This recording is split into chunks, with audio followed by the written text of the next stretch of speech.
Hi, this is Stephanie Miller from The Stephanie Miller Show. Please enjoy this exclusive clip from my show on Political Voices Network. I want to congratulate Tim Scott on his very real engagement and upcoming wedding. I'm so happy for you. And I also want to congratulate Tim Scott's wedding planner Yes. on getting all of that deposit money up front. Well played. Well done. We'll have to ask Angela if it's going to be an entirely biscuit buffet. If that's all that's served at the wedding buffet, just biscuits and pancakes. Okay, John. It is so startling. I have to say, this is why I cannot wait for Separation of Church and Hate, your new book. Yes. Because so few people speak fluent Jesus in public life in terms of calling out the hypocrisy. Look at what's going on the border now. You say every week on this show and on your show, welcome the stranger. That's the only thing that's the in only commandment on immigration in the Bible, Old Testament and New Testament, right out of Jesus' mouth. Welcome the stranger. That's his commandment to his followers. And what you don't do for the least of these people, you don't do for me. And, we got to remember something really important. Religious conservatives messing with authoritarian governments is technically what got Jesus killed. Mm-hmm. Yes. And it's technically what we're fighting against. Yeah. And you can tell these people have never read the damn Bible. If you just ask them the simple question, everybody, please cite one actual Jesus teaching, chapter and verse, that the Republican parties fought for once in this century. What's and our you line? will find out how biblically illiterate they all are. Yeah. What's our liner? It says taking back God, taking back the flag. Taking back America and all before breakfast. All before 6 a.m. Yeah. All before Amen. breakfast. That's correct. But you pointed that out, John. You said, ever notice how those super patriotic Americans who really hate foreigners also tend to hate huge amounts of other Americans? I mean, and we're the only one that has one flag at our rally, right? We have the American flag. That, when you see the Nazi flag and the Confederate flag, and I guess they would argue, rainbow or Black Lives Matters flags. Well, that's because it's part of the melting pot that is America. It is uniquely. And except for Texas, Stephanie, the Texas flag supersedes the American flag. I don't know if you've known that. Oh, my America God. has a border all around except for one spot where Texas has their border. And that's why our president must be subservient to the revoltingly fake Christian governor of Texas. Yeah. He is, to me, Greg Abbott. When you want to talk fake Christians in American politics, this guy is Trump and Pence and Cheney rolled into one. Yeah. We found out this week, the study from Pew Research, that the nuns, people with no religion in particular, is now the largest cohort in the U.S. Yeah. There's more religious I thought you meant nuns. Catholic nuns. Nuns, as in nun. That's what I thought too when I first heard it, but it's N-O-N-E. Yes. When people say, check a box. I was like, wow, the nuns have gotten radical since I went to Catholic school.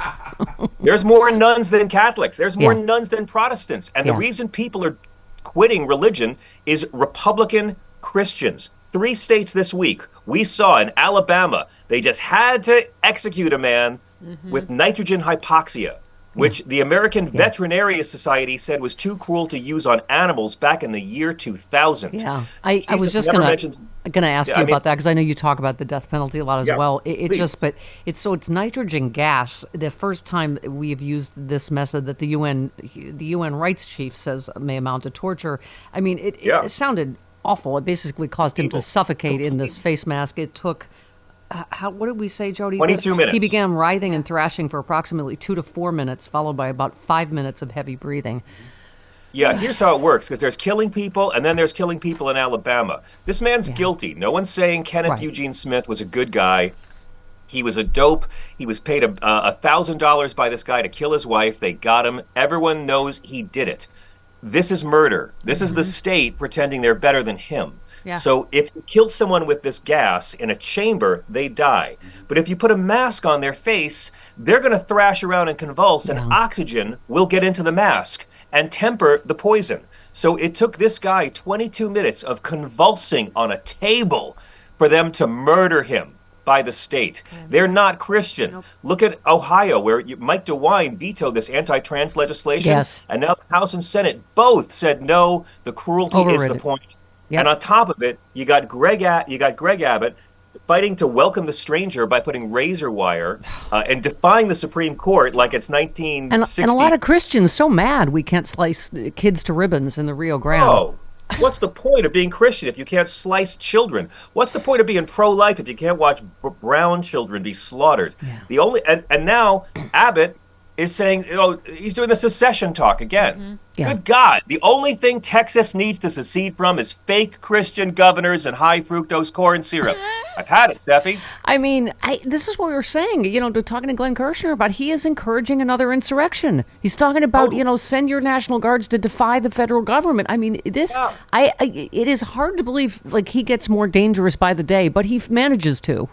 He's the worst governor in America. No, I'm talking about Trump, basically trying to gin up yet another insurrection against the federal government. I mean, no, but look at them all now. These it's really fitting. We're talking about Republicans the week the character of Ken gets an Oscar nomination because these are plastic, fake, genital-free non-men. And Donald Trump tells Mitch McConnell and the Republican Senate to stop trying to pass that immigration reform bill you spent all year working on. That you've tied Ukraine aid to. The week the Pentagon is telling Ukraine, sorry, we got nothing left. The Republicans won't do it until we have the border deal. And now Trump has told all of them, no, don't do a border deal. Make it worse. I need the chaos. And God bless. Yeah, and also Putin. Mitt Romney, Putin told him to coming out saying that's exactly what happened. They're sabotaging your own government. Yeah.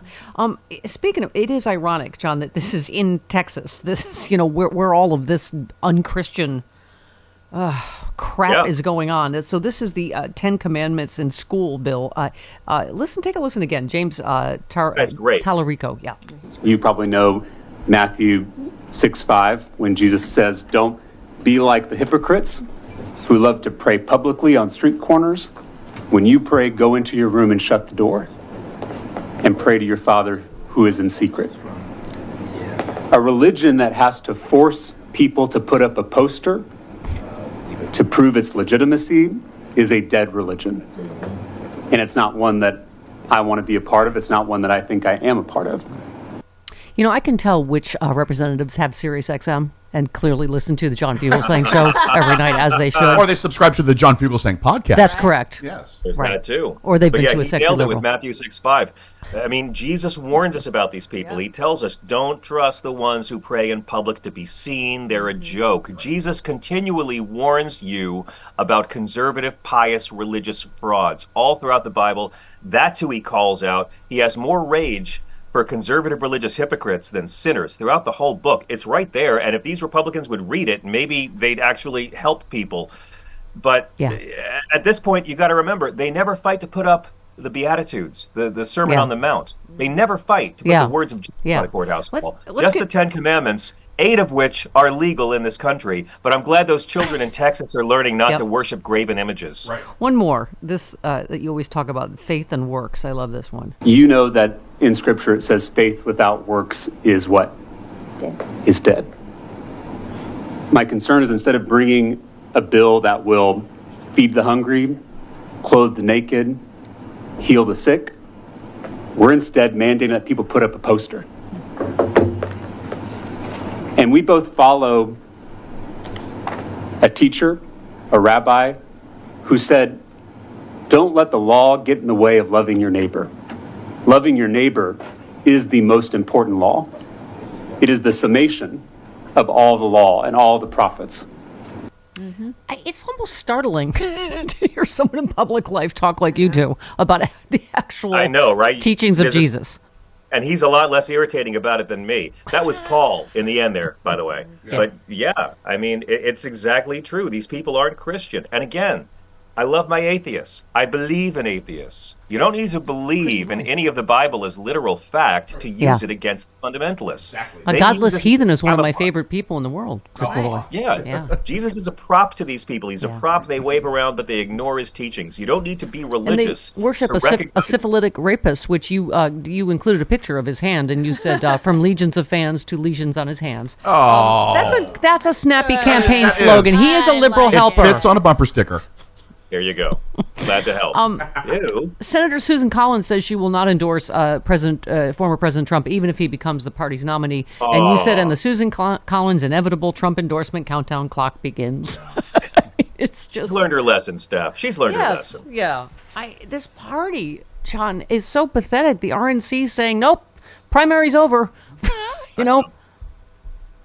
Well, listen, if Nikki Haley wants to help Trump redistribute his wealth for a month, I'm fine with that. She'll hang in there until she loses South Carolina. And Trump is going to spend tons of money and dish out tons of racist and sexist attacks on her just to win a state he was already going to win. They're idiots. Yeah. I don't know why she's staying there, but if she wants to burn more Koch brothers money, go ahead. Well, and by the way, his threat to Haley supporters backfired. As we mentioned earlier, the cash is flooding in to Nikki Haley. Someone on Twitter said, so Trump has alienated independents, he's alienated DeSantis supporters, now he's alienated Haley supporters. Is there no one with balls enough on his team to tell him the whole mob boss routine is not a winning strategy? And I just love how it's blowing up in his face now.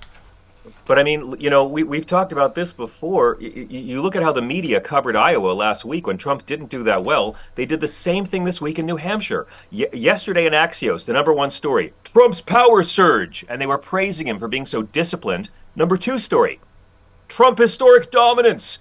The media is feeding this because way down the #4 story was about how disciplined, dominant Trump was forcing the Senate to abandon their own border bill so it'll get worse so we can exploit it. Yeah. The media is already latching on to Trump. They love the ratings. They think they're going to get a 2016 repeat, and it's not going to happen.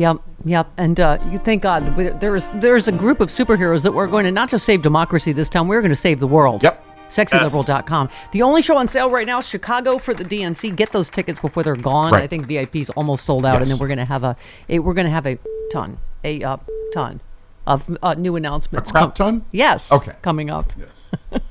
All right. And we cannot wait. We wait with bated breath for John Fugelsang's book, Separation of Church and Hate. And you're so funny. I signed the contract today. Today's contract day, so it'll be a little while. But people have been asking for this book forever. Our fans and Sexy Liberal fans, they have been saying, please, John, write a book so I have something I can quote to my loved ones. And that, I'm telling you, person to person, John, is the best way to win people over. It's someone they love or know. I know. Well, listen, all I can say is, in the meantime, while they're waiting, check out my new game show on Newsmax, Republican Dementia Test Challenge. That's going to be fun.